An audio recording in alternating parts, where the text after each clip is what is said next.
नमस्कार, विचार लाइव देख रहे हैं आप। मेरा नाम है विकास सिंह। देखिए, एक बड़ी खबर आ रही है कि तेजस्वी यादव ने अपने पोलो रोड स्थित आवास पर सभी हारे हुए, जीते हुए सभी आरजेडी के विधायकों को बुलाया है और समीक्षा बैठक कर रहे हैं तेजस्वी यादव।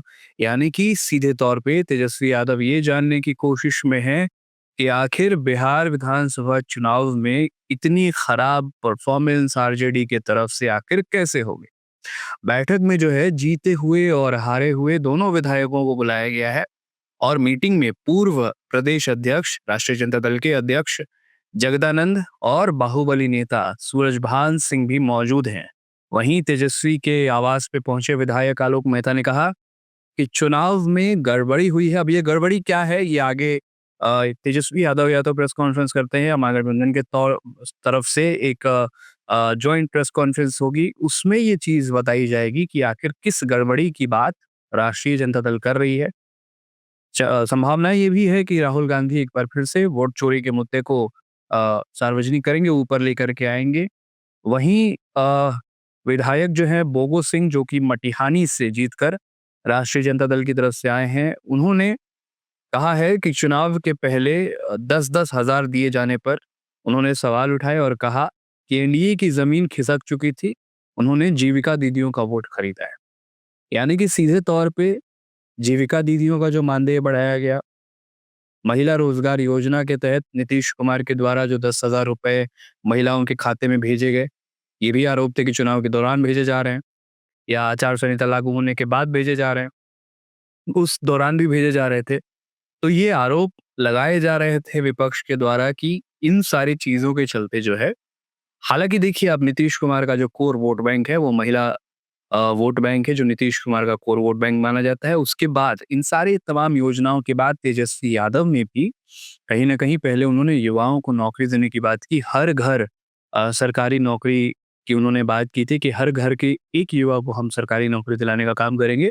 और साथ ही साथ जब महिला रोजगार योजना की बात आई तो उसके बाद तेजस्वी यादव ने चुनाव के ठीक कुछ दिनों पहले ये भी एक तरीके से आप समझिए कि महिला वोट बैंक जो है, जो नीतीश कुमार का कोर वोट बैंक माना जाता है, उसे साधने की भी कोशिश की थी। उन्होंने कहा था कि हम स्थायीकरण पर ध्यान देंगे। जीविका दीदी, जो कि मतलब चुनाव के दौरान भी जिनका बहुत बड़ा योगदान होता है और ग्रामीण क्षेत्रों में सरकार की योजनाओं को घर घर तक पहुंचाने में उनका योगदान होता है, हम उनके लिए भी काम करते नजर आएंगे। अब इन सारी बातों को लेकर के ये कहा जा रहा है कि नीतीश कुमार ने जो 10,000 रुपए की जो योजना शुरू की थी, उससे कहीं न कहीं महिला वोट बैंक को खरीदने की कोशिश की गई। ये बड़ा आरोप जो है, वो लगाया जा रहा है। अब देखिए, पूर्व विधायक हैं अख्तरुल इस्लाम शाहीन, राष्ट्रीय जनता दल के पूर्व विधायक हैं। उन्होंने कहा कि वोटिंग से पहले करोड़ों महिलाओं के अकाउंट में 10,000 रुपए भेजे गए। कहा जा रहा था कि सरकार बना दीजिए तो 2 लाख और देंगे। चुनाव में चोरी और धांधली की गई। अब ये 10,000 रुपए वाली जो बात है, महिला रोजगार योजना में स्पष्ट तौर पे ये कहा गया था कि जो महिलाएँ हैं, जो महिला रोजगार योजना के तहत जिन जो फॉर्म अप्लाई करती हैं, पहले प्रथम चरण में उन्हें 10,000 रुपए भेजे जाएँगे।